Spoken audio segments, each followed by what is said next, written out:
Definitivamente tengo un problema de marketing, porque, bueno, un problema o que soy buenísimo con marketing, porque en realidad no vengo a hablar de todo lo malo que tiene Rust, sino voy a elaborar un poco sobre lo que quiero decir exactamente. Simplemente soy un poco friki, leo muchos RFCs y me gusta contar lo que voy descubriendo sobre lo que leo. Como ha dicho Juan, soy software engineer en Twenty y hace poco esta gente simpática me ha pedido que les ayude a organizar el meetup. Todo lo bueno que tengáis que decir del meetup, decir sobre ellos, porque yo de momento no he hecho nada. O sea que estoy bastante ilusionado con poder aportar un poco a la comunidad. Soy un rustáceo puramente nocturno, pero enamorado del lenguaje desde el día 1. Entonces, Rust debajo de la alfombra. En realidad el título verdadero es Cosas frikis que aprende uno leyendo muchos RFCs. Yo llevo interesado en Rust más o menos desde los tiempos de 1.0 y no sé si lo sabéis, pero Rust tiene un proceso de RFC en el que se comentan todos los cambios los cambios importantes que se van haciendo al lenguaje, al compilador, al ecosistema, etcétera, pasan por ese proceso y es una discusión pública en la que se debate ad infinitum y el nivel técnico de esas discusiones es bastante impresionante y bastante abrumador. Y entonces, bueno, este es el email donde se propuso el proceso que tenemos hoy, en 2014, y donde, por cierto, dice hola Rusties en vez de hola rustáceos, o sea que imaginaros cómo de viejo es esto, que ni siquiera estaba el adjetivo elegido. Entonces, a base de interesarme por este proceso, he aprendido que, bueno, que el diseño de un lenguaje es una cosa muy compleja y entonces pues hay pequeños detalles que me han parecido interesantes y entonces esto es más o menos una colección de varietés. El disclaimer obligado es que no soy un experto en lo que estoy hablando, porque en particular yo no vengo de la programación de sistemas originalmente, ni siquiera de la programación originalmente. No soy un experto en sistemas de tipos exóticos o complejos, ni en implementación de compiladores, pero quiero que sirva también un poco como las dos caras, que este proceso es abierto, todo el mundo puede leerlo, todo el mundo puede interesarse, leer y aprender cosas, o sea que si os identificáis con algo con estos adjetivos, animaros a que os metáis también a friquear. Entonces, antes de entrar en faena, cuando vengo a hablar de las cosas malas de Rust o las imperfecciones, en realidad lo único que vengo a hablar es algo así como leo muchos RFCs y me encuentro con cosas porque normalmente nos acercamos a veces, tengo la sensación de que nos acercamos a los lenguajes de programación, dependiendo del punto donde estemos en nuestra carrera, como al amor verdadero, en el sentido de que este lenguaje de programación no me va a romper el corazón, no va a tener nada de lo malo que tenían los anteriores, esta va a ser la buena de verdad. Entonces, mi experiencia personal es que, bueno, me acerco un poco a Rust así, pero precisamente por el hecho de profundizar un poco en el proceso de diseño me he dado cuenta que diseñar un lenguaje de programación es una cosa muy difícil, que tiene que complacer requisitos contradictorios entre sí muy complicados y que es imposible llegar a todos sitios. No se puede tener todo, es el resumen. Entonces, simplemente voy a hablar un poco de cosas en las que no hemos podido tenerlo todo. Y bueno, por puntualizar exactamente el tipo de cosas de las que voy a hablar,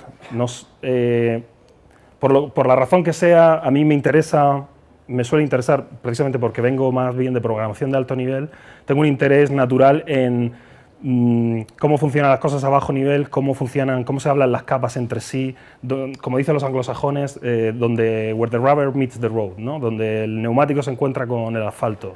Entonces, cómo se habla un proceso con el kernel, cómo se habla un kernel con el hardware, cómo se habla el JavaScript con el motor de renderizado del navegador. Entonces, estos son espacios que además nos han estado... Bueno, a alguien como yo que viene de alto nivel es como, bueno, si te interesa esto, aquí tienes 2 millones de líneas de código de C++ para leer. Pero ahora, una de las cosas que me gusta de Rust es que ha abierto este espacio, al menos parcialmente, para curiosear y aprender para gente como yo. Entonces, bueno, en resumen, esta charla es 3 curiosidades. Podría contar más, pero no tengo tiempo. 3 curiosidades que uno puede aprender sobre el proceso de diseño de Rust. Entonces, ¿alguien ha oído hablar del Leak Apocalypse? Esto no me lo he inventado, es un nombre real. Bien, por lo menos, a lo mejor si me explico bien, os cuento algo que no conocíais. Este es un muy buen ejemplo de precisamente todo lo que os he dicho hasta ahora.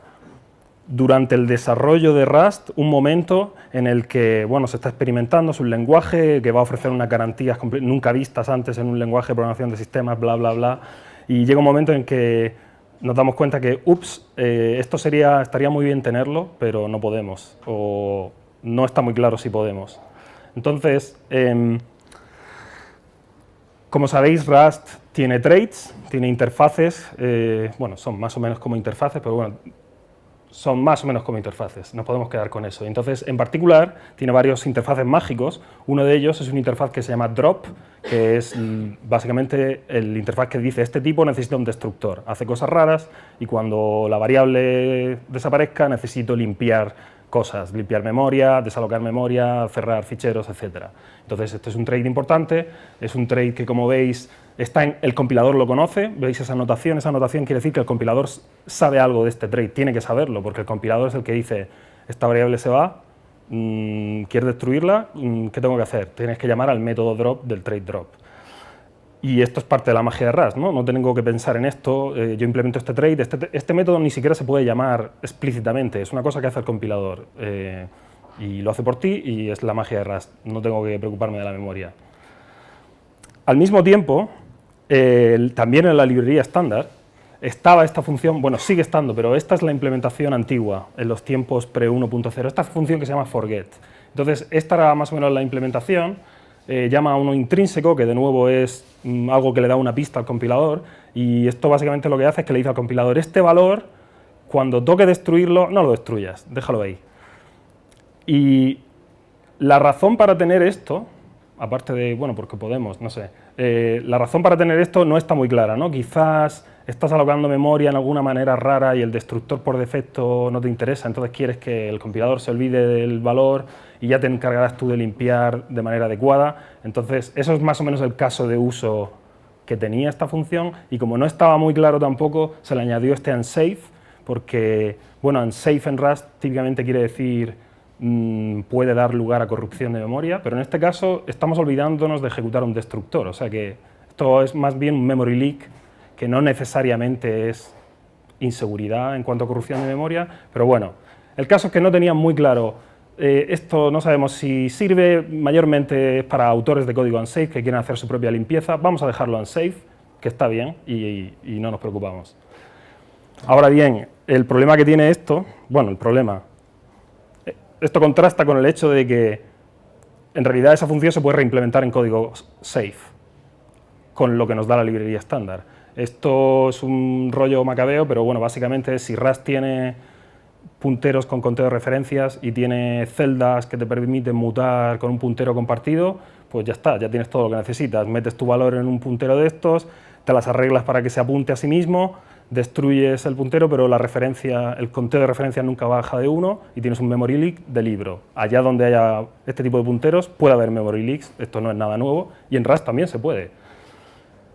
Entonces, claro, llegado a este punto, esta hipótesis de, bueno, pues esto de forget es una cosa que solo le interesa a la gente que escriba en safe, o sea que no me tengo que preocupar mucho de ello, pero ya no es tan cierto. Forget se puede escribir en código safe y no parece que sea una garantía fundamental del lenguaje. Y entonces, además, esto empieza a ser preocupante si no será que nosotros, los diseñadores de la librería estándar de Rust, no estaremos asumiendo implícitamente que forget it's not a thing, que forget no puede llamarse en código safe. Resulta que eso es justamente lo que pasaba. Algunas APIs de la librería estándar, poco antes del release 1.0 de Rust, hacían esta hipótesis en su diseño. Una de ellas, había creo que dos. Una de ellas es esta, ThreadScope, que hoy ya no está en la librería estándar. Es una API que te permite lanzar un hilo con la garantía de que no sobrevive el stack frame desde el que se lanzó. No es un hilo cualquiera, es un hilo que está restringido al ámbito léxico de la variable. Entonces, tenemos un problema porque meto un número en el heap, cojo una referencia, lanzo un hilo de estos que se supone que va a hacer join antes de que el stack frame desaparezca, pero resulta que puedo hacer un safe forget. Y precisamente el handle ese join guard que me devuelve el API, eso es justo lo que garantiza, el destructor de eso es justo lo que garantiza que el thread va a volver a hacer join. Entonces, si me olvido de ese handle, no ejecuto su destructor, el thread ya no está garantizado que se una y tengo una condición de carrera de libro. Igualmente fácil podía haber movido esto un poco y leer un puntero salvaje apuntando a ningún sitio. Entonces, esto es el Leakpocalypse. Esto fue la realización colectiva, el entendimiento colectivo, están las discusiones históricas, lo podéis ver en el repo, decir, ups, pues una cosa o la otra, o empezamos a dejar de asumir que los destructores siempre se ejecutan, o intentamos de alguna manera restringir las APIs que ya tenemos para que no se pueda escribir un save forget. Y la conclusión fue, no, va a ser lo segundo, forget is safe, ya no podemos asumir eso en los destructores, en código unsafe. Entonces esto, a día de hoy, si rascáis un poco, veréis que a día de hoy se considera como algo hasta cierto punto limitante. El hecho de que entre las muchas garantías bonitas que proporciona Rust no está la de no se pueden producir memory leaks y en particular si eres autor de código unsafe no puedes asumir que los destructores se ejecutan porque la puedes liar. Entonces me parece un buen ejemplo de llegado el momento tenemos que elegir una cosa o la otra, porque de hecho la otra opción es restringir las APIs que ya existían que te podían dar lugar a un forget safe. Entonces eso significa restringir los punteros con conteo de referencias RC que son muy usados, entonces restringirlos y ponerles unos bounds exóticos que los haría menos usables. Entonces este me parece un ejemplo canónico de una cosa o la otra va a ser la menos bonita quizás, nos gustaría que nos diera incluso más garantías. Entonces, curiosidad número 2 son los autotrades. Send y sync, no sé si lo sabéis, pero son los dos trades que son el punto central de toda la historia de la concurrencia en la librería estándar de Rust. Entonces son dos trades, son una de mis partes favoritas de Rust, porque es la garantía de concurrencia sin carreras de datos, etcétera, que da Rust y su librería estándar, es absolutamente independiente del lenguaje. El lenguaje no sabe absolutamente nada de concurrencia, no sabe lo que es un hilo, no sabe lo que es una carrera de datos. Todas las garantías están construidas simplemente con el sistema de tipos en la librería estándar, lo cual me parece una cosa bastante bonita en el sentido de que habla del potencial del lenguaje en sí sin meter conceptos del mundo exterior, digamos, ¿no? Esto no es 100% cierto lo que acabo de decir, porque hay una anotación ahí, y esas anotaciones son para el compilador. Entonces el compilador sí que sabe algo de send y sync, pero bueno, no invalida lo que acabo de decir, es un detalle menor.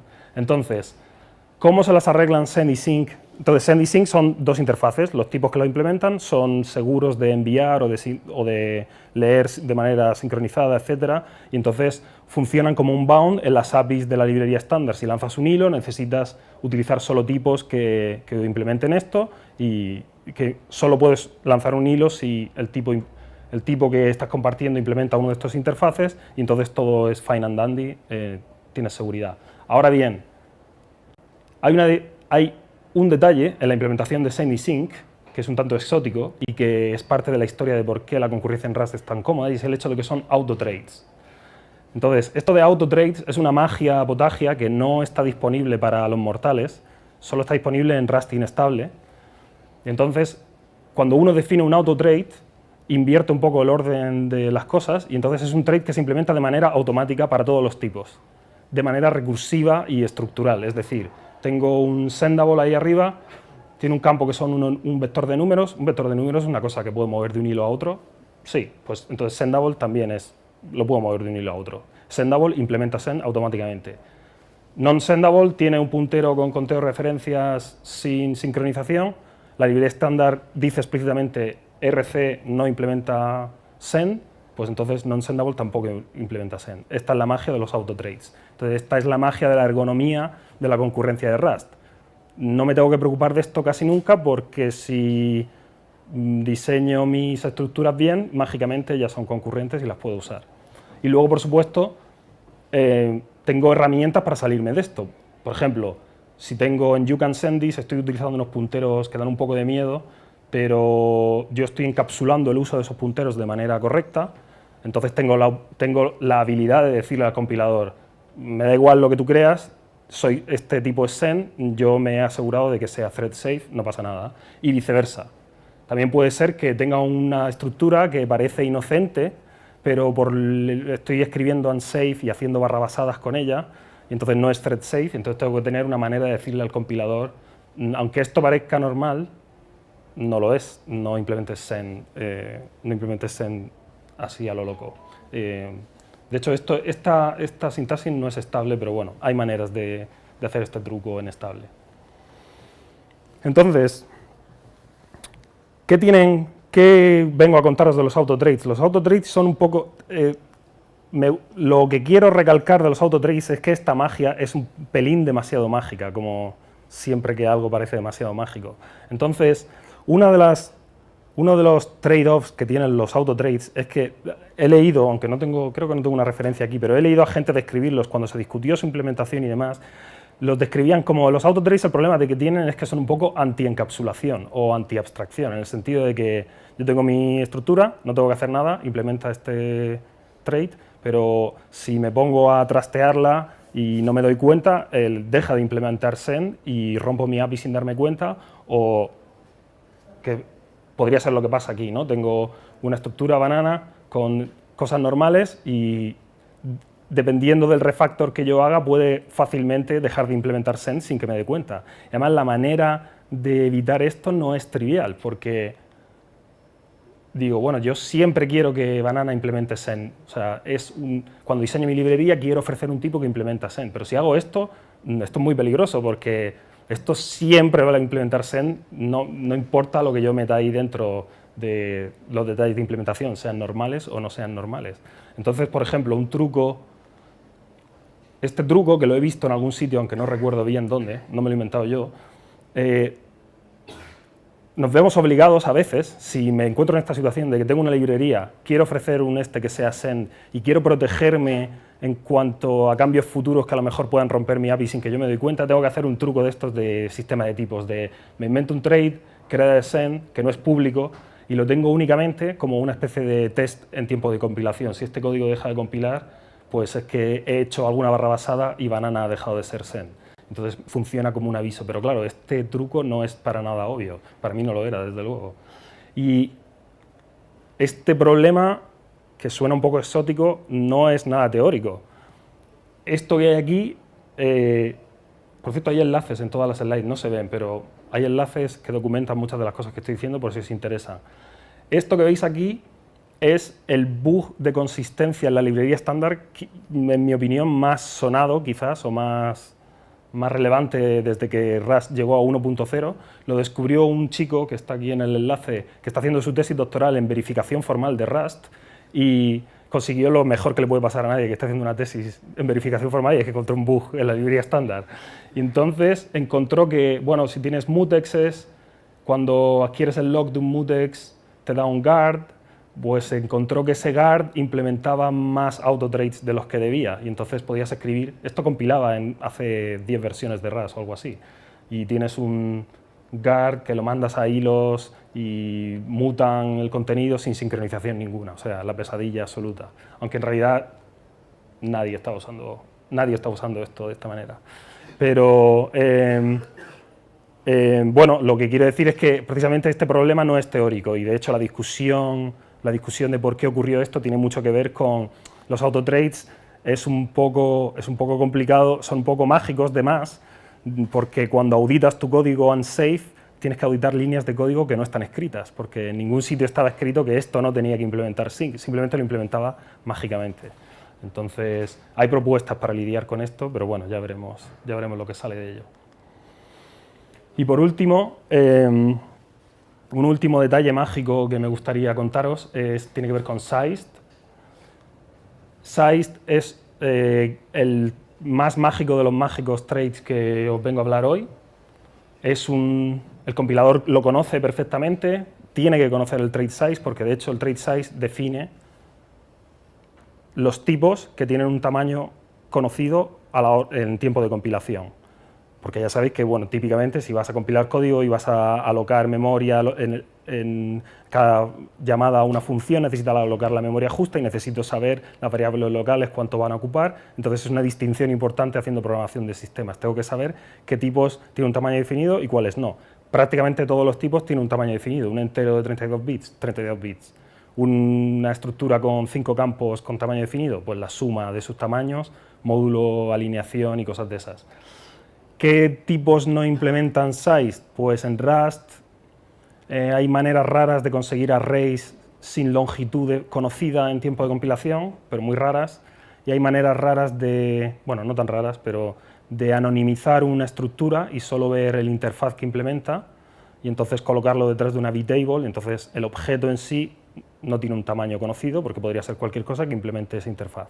Entonces, existen estos tipos exóticos que de vez en cuando hay que usar, que no implementan size. Y este trait tú no lo implementas, esto sí que es súper mágico, el compilador lo implementa por ti, el compilador divide el mundo entre los tipos que son size y los que no, y tú no tienes nada que decir al respecto. Entonces, pero la magia última es que sized es un bound implícito.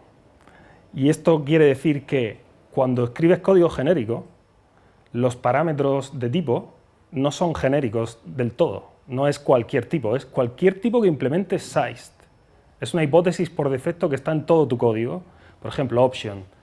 Una option de t, pues t tiene que implementar size porque option básicamente es t con un pequeño flag para ver si está presente o no. O sea que para conocer el tamaño de option tengo que conocer el tamaño de t. O sea que t tiene que ser size y esa hipótesis está implícita en esa declaración. Si me quiero salir de esa hipótesis y quiero ser totalmente genérico, tengo que escribir esta cosa rara, esta sintaxis con interrogación, que solo vale para size, que es donde t puede ser size o puede no serlo. Y esto lo puedo usar en algunos tipos, como por ejemplo RC. RC es un smart pointer, es un puntero, al final da igual que t sea size o no. El tamaño de RC es bien conocido, el tamaño de su representación en el stack, porque lo que es unsize está en otro sitio y me da igual. Entonces, ya veis que de alguna manera size divide el mundo en dos, y divide el mundo en dos clases, en la que la mayoría del tiempo estamos en la clase de todo lo que es size, el 99% del tiempo, y de vez en cuando, o en determinados casos de uso, nos tendremos que salir, y eso es la manera de hacerlo. Entonces, ¿qué problema o qué cosa curiosa tiene esto? Pues el problema o cosa curiosa que tiene esto es que se ha hablado muchas veces de otras categorías que podrían funcionar de la misma manera. Hay 2 o 3 cosas o más en programación de sistemas donde el 99% del tiempo estamos en un mundo y el 1% de las veces me quiero salir a cosas raras. Entonces, estas son propuestas que se han hecho, esto no es Rust real, donde, por ejemplo, move define tipos que es seguro coger su representación y moverla copiarla de un lado a otro, cogerla de un stack frame, moverla a otro stack frame, moverlo al heap. Eso normalmente siempre es seguro. Hombre, si tengo una estructura que tiene un puntero a sí misma, entonces claro, si la copio de un sitio a otro ya a lo mejor la invalido, un caso súper raro. Para eso a lo mejor necesitaría algo como move. O por ejemplo leak. Esto es una cosa que se propuso como problema a lo que os he contado antes. Si tengo un tipo, la mayoría de los tipos no pasa nada porque me olvide de ejecutar su destructor, pero si tengo un tipo raro cuya safety depende de que el destructor se ejecute, pues a lo mejor puedo distinguirlos con un trade leak o algo así. Entonces, ha habido varias veces en la historia de Rust donde la gente ha dicho, quizás deberíamos repetir este truco. Entonces, ¿cuál es la otra cara de esto? Pues que este truco no se va a repetir nunca más, porque si se repitiera, pasaría lo que veis aquí, y es que escribir APIs se vuelve un infierno combinatorio. Ahora, cada vez que escribas una función genérica, ya hoy tienes que pensar, ¿esto tiene sentido que me salga de size o no? Por cada trait que añadas que tenga esta propiedad, tienes que pensar 2 elevado al número de traits que tenga esta propiedad veces. Para esta API genérica que estoy diseñando, ¿tendrá sentido aceptar tipos raros o no?